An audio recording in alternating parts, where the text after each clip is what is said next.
In this Vietnamese apartment, 3 couples have gathered for lunch. All of them are parents. Today's topic of conversation? The end of the policy limiting families to 2 children.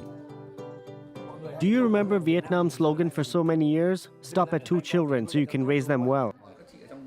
After the Vietnam War, this Southeast Asian nation experienced a population boom, with the fertility rate reaching nearly 6 children per woman.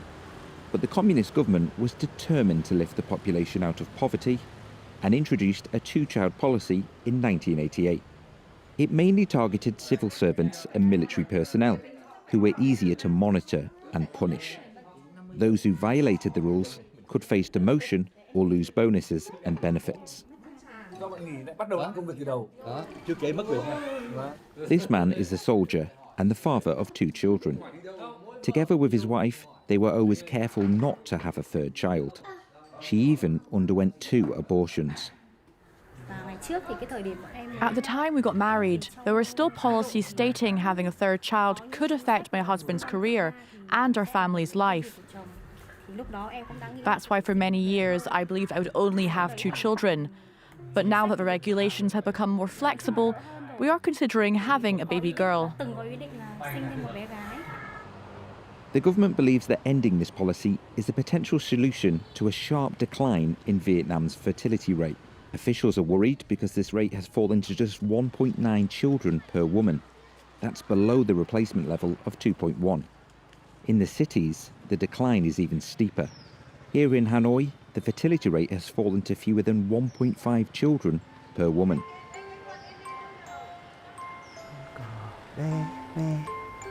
Nó đậu cành tre, đi không hỏi mẹ, biết đi đường nào. At this maternity ward, this couple are welcoming their 1st child, and probably their last. I don't want any more children. It worries me. Children are a gift from God, so we'll see. Of course, you're not worried. In a country once known for record birth rates, more and more couples are choosing not to have a 2nd child. This doctor says the trend has accelerated since 2020. There are many factors involved, including stress, environmental conditions, and pollution.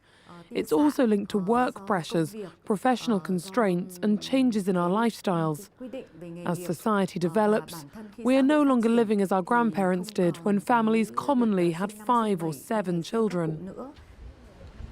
As Vietnam's economy grows, housing costs are soaring.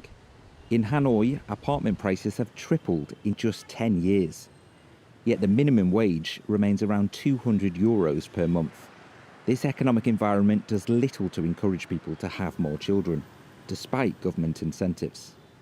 Some companies even encourage their employees not to have children.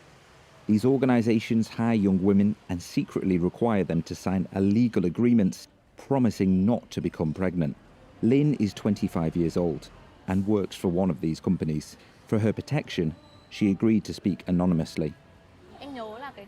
I remember that when I was looking for a job, people often warned me, be careful, they'll make you commit to not having children for 3 years. They forced us to write these commitment letters ourselves. Someone dictates the wording and we write it down. They then claim that we agreed voluntarily, even though I completely disagreed. If she becomes pregnant, Lynn risks losing her job.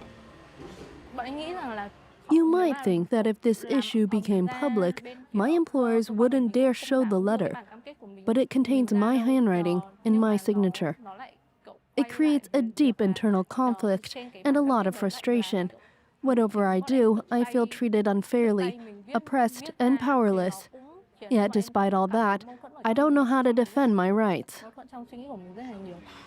These letters have no legal value, yet they remain widespread and rarely discussed publicly. They're contributing to Vietnam's record low fertility rate. According to this demographer, Vietnam is not yet facing a crisis on the scale of South Korea or Japan, but the country must act quickly if it wants to reverse the trend. The biggest challenge is the sandwich generation. They take care of their children, parents, and sometimes grandparents too. Most of their finances go towards supporting family members, so they prioritize those responsibilities rather than having more children. Many postpone parenthood or choose to have only one child. Rather than pro-birth campaigns, he advocates practical support measures for families. We need to encourage developing public childcare services, such as daycare centres near industrial zones and densely populated areas. These services must remain affordable so that families can be sure the quality is good and that the cost is reasonable. Without rapid action, Vietnam's population, which is currently over 100 million, could age much faster than expected. By 2050, nearly 30% of the population is expected to be over the age of 65.